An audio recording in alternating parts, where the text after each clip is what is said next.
বিসমিল্লাহির রহমানির রহিম। আসসালামু আলাইকুম ওয়া রাহমাতুল্লাহি ওয়া বারাকাতুহু। আমি মোহাম্মদ ইমাম গাজী সোহাগ, পরিচালক ফিউচার ওয়ার্ল্ড। দর্শক, আজ আমি কথা বলবো এমন একটি দেশ, যেই দেশটি ইউরোপ কান্ট্রির মধ্যে একটি সেনজেনভুক্ত দেশ এবং যেই দেশে রয়েছে প্রচুর পরিমাণে বিভিন্ন ধরনের ফ্যাক্টরি কলকারখানা, যার কারণে এই দেশটিকে বলা হয় ইন্ডাস্ট্রিয়াল জোন, ইকোনমিক্যাল জোন। এবং এই দেশে রয়েছে প্রচুর পরিমাণে বিভিন্ন পেশাদারিত্বের কাজের সুযোগ। এই দেশটির নাম হাঙ্গেরি। আজকের পুরো ভিডিও জুড়ে থাকছে হাঙ্গেরির জব সংক্রান্ত বিভিন্ন ধরনের তথ্য নিয়ে আলোচনা। এবং আমার ডান পাশে একজন বসা রয়েছেন, উনি আমাদের হাঙ্গেরির জন্য ফাইল জমা করেছিলেন। আজকে উনি বিএলএস সেন্টারে ওনার ফাইলটি জমা প্রদান করে এসেছেন। এই ধরনের তথ্য নিয়ে আজকের এই ভিডিওর আয়োজন। একটি লাইক দিয়ে ভিডিওটি দেখতে থাকুন এবং আমাদের সঙ্গেই থাকুন।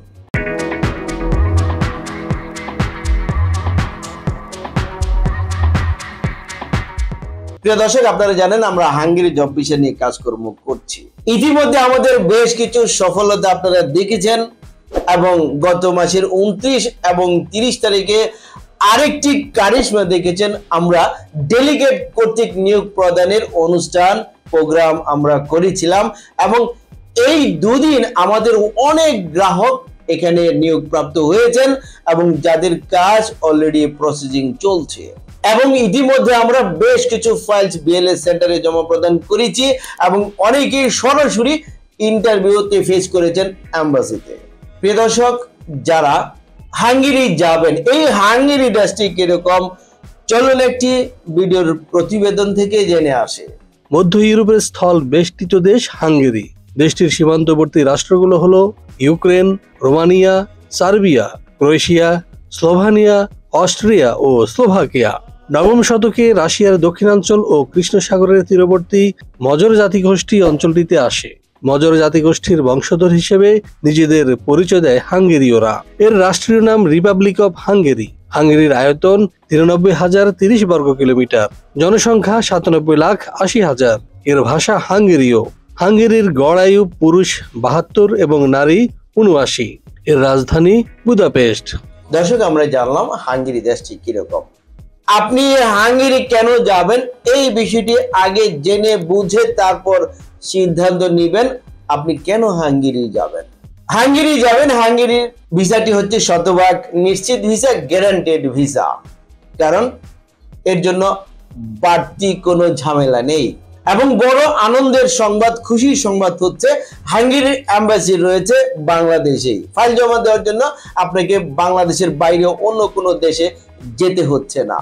যদিও সরাসরি ইন্টারভিউতে ফেস হতে হচ্ছে, কিন্তু এখানে কোনো কঠিন প্রশ্ন আপনাকে জিজ্ঞাসা করবে না। আপনাকে ভাবতে হবে হাঙ্গেরিয়ানরা আপনাকে নেওয়ার জন্য আসবে, আপনাকে রিফিউজ করার জন্য, বাদ দেওয়ার জন্য আসবে না। সো এই চিন্তা ভাবনা মাথায় রেখে আপনাকে ইন্টারভিউ বোর্ডে হাজির হতে হবে। হাঙ্গেরি ভিসাটি যদিও একটু সময় লাগছে, আপনাকে এটিও ভাবতে হবে যে আপনি যদি ভালো ক্যান্ডিডেটে যেতে চান, ভালো পেশা নিয়ে কাজ করতে চান, ভালো বেতনে যেতে চান, তাহলে আপনাকে অবশ্যই একটু সময় দিতে হবে। কারণ হাঙ্গেরি হচ্ছে একটি সেনজেনভুক্ত দেশ এবং আমরা তুলনামূলকভাবে প্যাকেজ মূল্য কম নিচ্ছি। তারপর হাঙ্গেরিতে যাওয়ার পরে আপনার মনের মধ্যে যে স্বপ্ন রয়েছে, এই স্বপ্নটিও আপনি পূরণ করতে পারেন। তাহলে কিভাবে? স্বপ্ন হচ্ছে সিটিজেনশিপ লাভ করা এবং পারিবারিকভাবে সেটেল হওয়া। সেটি কিভাবে সম্ভব? হাঙ্গেরিতে যাওয়ার পরে আপনি শুরুতেই পাবেন TRC card, that means temporary residency card. Citizenship পেতে হলে আপনাকে প্রথমেই আপনাকে টিআরসি কার্ড অর্জন করতে হবে, তার পরবর্তীতে অর্জন করতে হবে পিআরসি কার্ড। এটি পাবেন 4 বছর পর আবেদন করার পরিপ্রেক্ষিতে। 5 বছরের মধ্যে আপনি পেয়ে যাবেন এবং কন্টিনিউ যখন 8 বছর, 10 বছর, 12 বছর আপনি হাঙ্গেরিতে অবস্থান করবেন, তখন আপনি সিটিজেনশিপ লাভের সুযোগ পাবেন এবং ভবিষ্যতে পারিবারিকভাবেও সেটেল হওয়ার সুযোগ রয়েছে হাঙ্গেরিতে।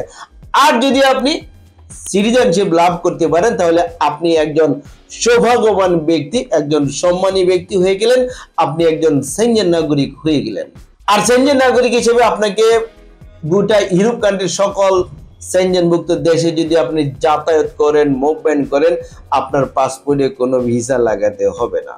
বিনা ভিসা আপনি সকল ইউরোপ কান্ট্রি সেনজেনভুক্ত দেশে ঘোরাফেরা করার সুযোগ পাবেন এবং আপনি একজন সেনজেন নাগরিক হিসেবে, সম্মানী নাগরিক হিসেবে সকল সুযোগ সুবিধা তো প্রাপ্ত হচ্ছেই। এবার আপনাকে জানতে হবে হাঙ্গেরি যাওয়ার পরে কি কি কাজ রয়েছে আপনাদের জন্য। হাঙ্গেরিতে রয়েছে বিভিন্ন ধরনের ফ্যাক্টরিতে জেনারেল ওয়ার্কার হিসেবে কাজের সুযোগ। তাহলে ফ্যাক্টরি গুলো কি? Electronic factory, electrical factory, automobile factory, কার ম্যানুফ্যাকচারিং ফ্যাক্টরি। এছাড়া রয়েছে প্যাকিং ম্যান, প্যাকিং হেল্পার হিসেবে ফুড প্যাকেজিং, ফুড প্রসেসিং ফ্যাক্টরিতে কাজের সুযোগ এবং রয়েছে সাধারণ শ্রমিক বা হেল্পার হিসেবে কনস্ট্রাকশন সেক্টরে কাজের সুযোগ। এছাড়া যারা শিক্ষিত রয়েছেন, কমপক্ষে এসএসসি, এইচএসসি পাস করেছেন এবং ইংরেজিতে অনর্গল কথা বলতে পারেন, আপনাদের জন্য রয়েছে ওয়্যার হাউস, শপিং মল, আবাসিক হোটেল এবং রেস্টুরেন্টে কাজের সুযোগ। আর এই সেক্টরগুলোতে যদি আপনার কাজের অভিজ্ঞতা থেকে থাকে তাহলে তো আর কোনো কথাই নেই, নিশ্চিত ভিসা, নিশ্চিত কাজ। এছাড়া যারা দক্ষ ট্রেড ওয়ার্কার রয়েছেন, আপনি যদি হয়ে থাকেন একজন mason, tiles mason, bricklayer, carpenter, shuttering carpenter, still fixer, rod binder, plumber, welder, painter, electrician, truck driver, vehicle driver, crane operator, তাহলে আপনি হাঙ্গেরিতে একজন দক্ষ টেকনিশিয়ান হিসেবে কাজের সুযোগ পাবেন। আমি যেই সকল কাজের কথা বলেছি, সেক্টরের কথা বলেছি, এই সকল কাজে যাওয়ার পরে আপনাকে প্রতিদিন কাজ করতে হবে 8 ঘন্টা করে। সপ্তাহে 2 দিন ছুটি পাবেন, 5 দিন কাজ করবেন। ওভার টাইমের ব্যবস্থা রয়েছে, থাকা কোম্পানি দিবে, খাওয়া আপনার নিজের। আপনি হাঙ্গেরিতে অধ্যক্ষ শ্রমিক হিসেবে বেতন প্রাপ্ত হবেন 1000 ইউরো থেকে শুরু করে পর্যায়ক্রমে 1200 ইউরো পর্যন্ত। এছাড়া যারা দক্ষ ট্রেড ওয়ার্কার হিসেবে কাজ করবেন তারা বেতন প্রাপ্ত হবেন 1200 ইউরো থেকে শুরু করে পর্যায়ক্রমে 1500, 2000 ইউরো পর্যন্ত বেতন প্রাপ্ত হবেন। যারা যাবেন হাঙ্গেরিতে, যেতে ডকুমেন্টস কি লাগবে চলুন একটি প্রতিবেদন থেকে জেনে আসি। পাসপোর্ট, ছবি, জাতীয় পরিচয়পত্র, জন্ম সনদ, পুলিশ ক্লিয়ারেন্স সার্টিফিকেট, এছাড়াও ডকুমেন্টস সংযোগ করতে পারেন শিক্ষকতা সনদ যদি থাকে, অভিজ্ঞতা সনদ যদি থাকে, সিভি আর বায়োডাটা। দর্শক, এখানে আরেকটি কথা না বললে নয়, বিশেষ করে পুলিশ ক্লিয়ারেন্স সার্টিফিকেট, এটি যদি আপনাদের এই মুহূর্তে রেডি থাকে আলহামদুলিল্লাহ, আর যদি রেডি না থাকে টেনশনেরও কিছু নেই, এটি ওয়ার্ক পারমিট আসার পরেও জমা প্রদান করতে পারবেন। আমরা হাঙ্গেরির জন্য প্যাকেজ মূল্য নিচ্ছি 12,50,000 টাকা। কিভাবে নিচ্ছি? যেদিন আপনি ফাইল জমা করবেন আপনার সাথে আমাদের 300 টাকা মূল্যের নন জুডিশিয়াল স্ট্যাম্পে এগ্রিমেন্ট হবে, লিখিত চুক্তিপত্র হবে, আমরা দলিল করে স্ট্যাম্প করে ফাইল জমা নেব।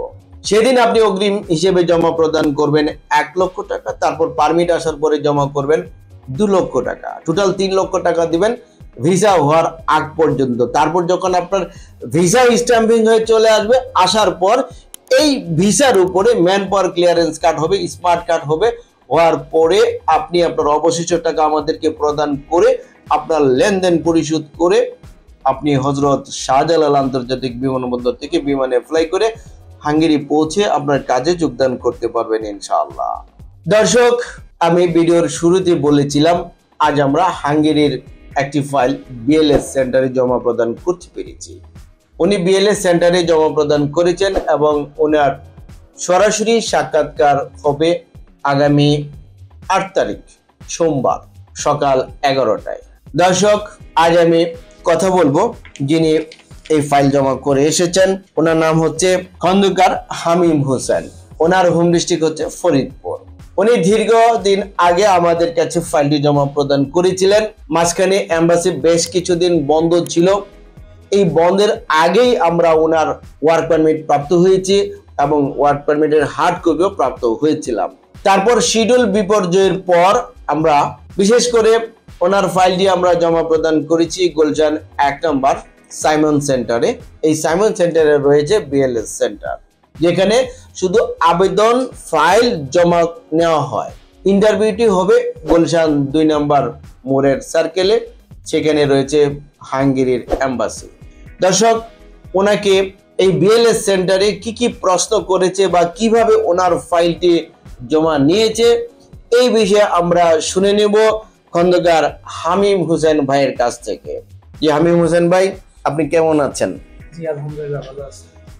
আপনি আজকে তো আপনার ফাইলটি বিএলএস সেন্টারে জমা প্রদান করেছেন, তো এই জমা প্রদানের পরিপ্রেক্ষিতে একটি অনলাইন স্লিপ আপনাকে বিএলএস সেন্টার থেকে দিয়েছে।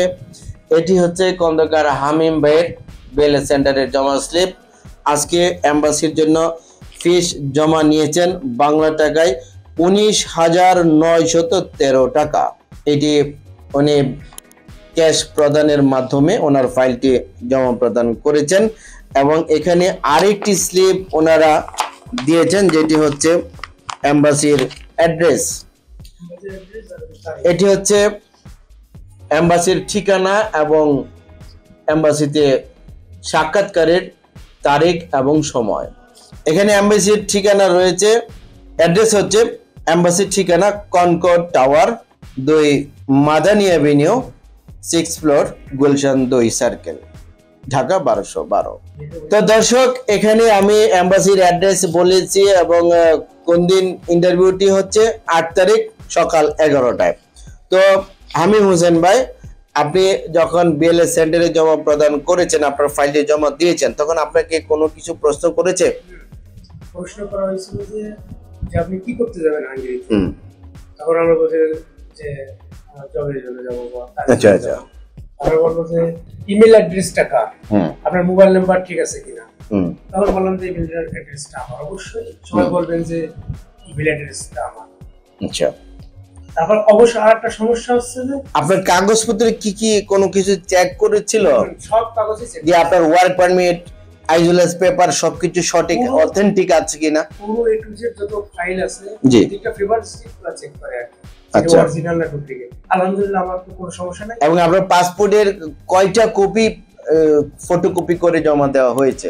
2 সেট না 1 সেট? 2 সেট। 2 সেট। এবং মূল পাসপোর্টও জমা রাখছে? মূল পাসপোর্ট জমা রাখছে।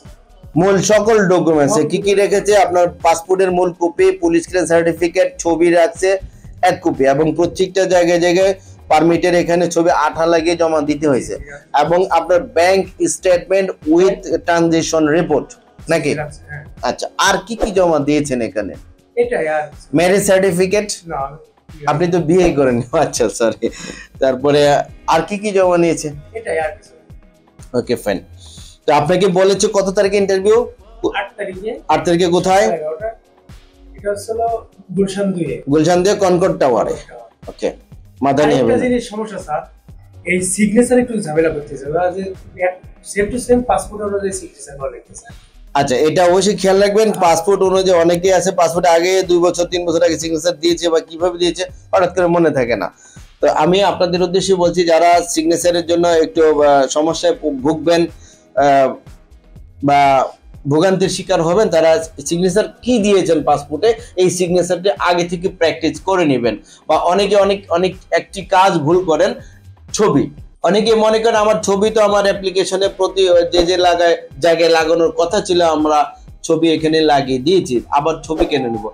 1 কপি ছবি আপনার সাথে রাখতে হবে, এটি লাগবে।